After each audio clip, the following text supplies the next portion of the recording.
मनोज जरांगे पाटील यांची जी मुख्य मागणी होती हैदराबाद गॅजेट लागू करा, ती लागू केली आहे सरकारने। परंतु ह्या JR मध्ये अजूनही शंकेला वाव आहे का? तर नक्कीच शंकेला कायम वाव असतो, कारण कायदेशीर प्रक्रियामध्ये प्रत्येक शब्दाचा वेगवेगळे अर्थ काढले जातात। तर शंका नंबर 1 काय आहे? तर या JR वाचताना मी पाहिलं आहे की शंका नंबर 1 ही आहे की सरकारने स्पष्ट शब्दात लिहिलं आहे की कुणबी प्रमाणपत्र मिळण्याच्या प्रक्रियेत सुलभता यावी यासाठी निर्णय घेत आहोत। याचा अर्थ आधीच सुरू असलेल्या प्रक्रियेत सुलभता आणण्यासाठी असा होतो। तर दुसरी शंका ही आहे की हैदराबाद गॅझेटर मधील नोंदी विचारात घेऊन मराठा समाजाच्या पात्र व्यक्तींना कुणबी मराठा जात प्रमाणपत्र मिळण्यासाठी, इथे पात्र म्हणजे हैदराबाद गॅझेटियर मध्ये नोंद असलेले उमेदवार असा अर्थ निघतो।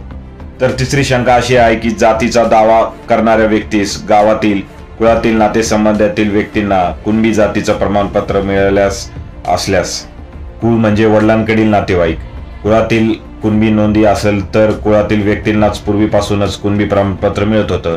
मनोज जरांगे पाटील यांच्या वकिलांनी पात्र या शब्दावरही आक्षेप घेतला होता आणि त्यावर विखे पाटील यांच्यासोबत जे त्यांचे अधिकारी आले होते त्यांनी पण म्हटले की यामध्ये बदल करेल आम्ही, हा शब्द हटवला जाईल 2 दिवसांमध्ये।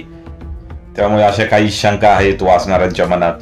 परंतु आता शेवटी या JR ज्यांनी काढलाय राज्य सरकारने, त्यांनी आता याचा कोणता अर्थ घेतलाय व ते कशी अंमलबजावणी करत आहेत, मराठा समाजाला याचा कसा फायदा होईल, यातूनच या गोष्टी आपल्याला स्पष्ट होईल पुढील काही महिन्यांमध्ये।